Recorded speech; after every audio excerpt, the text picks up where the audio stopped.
ओम शांति। संगम युग का समय भगवान के वरदानों से भरपूर होने का समय है। संगम युग का समय प्राप्तियों का समय है। संगम युग का समय एक मास्टर बनने का समय है। संगम युग ही कल्याणकारी युग है। बाबा ने गुणों के खजाने, ज्ञान के खजाने, योग के खजाने और समय का खजाना, अगर हम समय का महत्व इस समय नहीं पहचानेंगे तो हमारे संकल्प श्रेष्ठ कैसे होंगे। ज़्यादातर मनुष्य आत्माओं का मानसिक स्थिति देखें तो 90% संकल्प पास्ट के होते हैं। मानव से आत्मा के प्रेजेंट टाइम की वैल्यू का पता ही नहीं है कि मुझे क्या करना है और क्या हो रहा है। अभी समय अनुसार शायद ब्राह्मण परिवार में भी ऐसी हालत है। समय की पहचान नहीं है तो आपकी पूरी संकल्प की साइकिल उल्टी फिरती रहेगी, पीछे जाती रहेगी। पास्ट में यह होगा, ऐसा होगा, यह होगा, बीच में ज्ञान मंथन के लिए भी जगह नहीं होती है। बाबा ने कहा यह सूक्ष्म चीज है। बाबा ने एक बार दादियों के लिए कहा था कि दादियाँ सभी जो भी पुरुषार्थ दादियाँ करती हैं वह जैसे समय की घड़ी है। जब दादी जी का जाने का समय होगा, दादी जानकी जी का, तो उनका लास्ट समय एक संपूर्ण स्टेज का था। बाबा ने बताया कि बच्चे अपनी संपूर्ण संपन्न अवस्था में पहुंचना है। इन छोटी छोटी बातें अपने जीवन में धारण करनी है, क्योंकि वर्तमान समय अनुसार मैं और मेरापन के जो हम संकल्प रखते हैं वह हमें इस धरती से बांध कर रखते हैं। वर्तमान समय हमें अपने मन से कौन से 2 प्रश्न पूछना चाहिए। तो पहला प्रश्न कौन सा है? संस्कार कौन से हैं? हमें अपने आप से पूछना है कि कौन सा संस्कार है या कौन सी ऐसी बात है जो स्वभाव में, जो अभी भी मेरे रास्ते में रुकावट डालती है आगे बढ़ाने के लिए। कौन सा ऐसा संस्कार या कौन सी ऐसे स्वभाव हैं जो मेरी जीवन में रुकावट डालती हैं, जो आगे बढ़ाने में रुकावट डालती हैं। ये हमें चेक करना है। और दूसरा प्रश्न कि वर्तमान समय जो कर्मों की मशीनरी है वह बहुत ही तेज स्पीड से चल रही है, बहुत ही फास्ट स्पीड से चल रही है, क्योंकि यही लास्ट जन्म। इसके बाद तो आगे कुछ होगा नहीं। आगे आपका जो खाता है यही चुकतू करना है, और ड्रामा चुकतू कराकर ही जाएगा, क्योंकि इसका हिसाब अगले जन्म में नहीं जाना।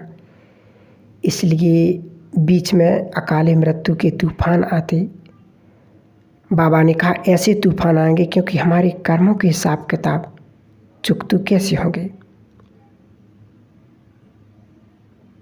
2 घड़ी में ही चुकतू होते हैं। एक जन्म की घड़ी, गर्भ जेल में कर्म के हिसाब किताब चुकतू होते, और दूसरा है मरने के समय। तो इसलिए लौकिक के हिसाब से देखा जाए तो अकाल मृत्यु के कितने तूफान चल रहे हैं, क्योंकि यह टाइम कहता है अब टाइम इज अप एवरीबॉडी। माना कि हिसाब किताब हमें यहाँ ही चुकतू करने हैं। चाहे आप मौत खाओ, दूसरा जन्म लो, चुकतू तो यहाँ ही करनी है। कई लोगों ने तो कोविड के समय चुकतू भी किए हैं, लेकिन जब तक संस्कार परिवर्तन नहीं हुआ तो दूसरा जन्म लेना ही पड़ेगा। तो वर्तमान समय है अनुसार मुझे अपने आप से पूछना है, तीव्र पुरुषार्थ द्वारा मैं कहाँ तक मेरे कर्म के साथ हिसाब किताब चुकते हुए, तीव्र पुरुषार्थ द्वारा कहाँ तक कम से कम हिसाब किताब चुकते हुए, और कहीं पर भी अभी अगर बोझा महसूस होता है तो यह निशानी है, क्योंकि यह समय है उड़ने का, जल्दी जल्दी उड़ना, सब बातों से ऊपर जाना, क्योंकि माया बहुत रॉयल रूप से आएगी। समाप्ति का समय है। मन बहुत ज़्यादा विस्तार में नहीं जाना चाहिए ना, संकल्प का विस्तार नहीं होना चाहिए, बोल का विस्तार नहीं होना चाहिए। अभी टाइम टू बैकअप, घर जाना है। आप और आपके संकल्प का विस्तार अभी करेंगे तो अंतिम समय में आपको भी भोगना पड़ेगा। हिसाब तो आपको यही चुकता करना पड़ेगा, भोगना पड़ेगा। इसलिए क्यों फालतू संकल्प कर रहे हो? समझ में आई ना बात? हमें बहुत स्ट्रिक्ट रहना है। मुझे अपने विचारों को कट करना है, स्टॉप करना है। जैसे लौकिक दुनिया में जिन्हें ज्ञान नहीं, जिन्हें बाबा नहीं मिला, वह तो अपने मन के हिसाब से चलते हैं। मन में जो भावनाएं आई वही करते हैं। ज्ञान या श्रीमत के आधार से नहीं चलते। अंदर की भावनाएं जो कर्मेंद्रियां जहाँ पर ले जाती हैं वहीं भागते हैं। और हमारे पास श्रीमत है, बाबा है। श्रीमत एक फिल्टर होता है। फिल्टर क्यों रखते हैं? जैसे गाड़ियों में देखा होगा एक फिल्टर होता, तो वो क्यों रखते हैं? सफाई के लिए। एग्जैक्टली जो कचरा है उसे निकालने के लिए। जब हम श्रीमत का एक फिल्टर डालते हैं बुद्धि में, तो मन में जो कचरा निकलता है उसकी सफाई होती है।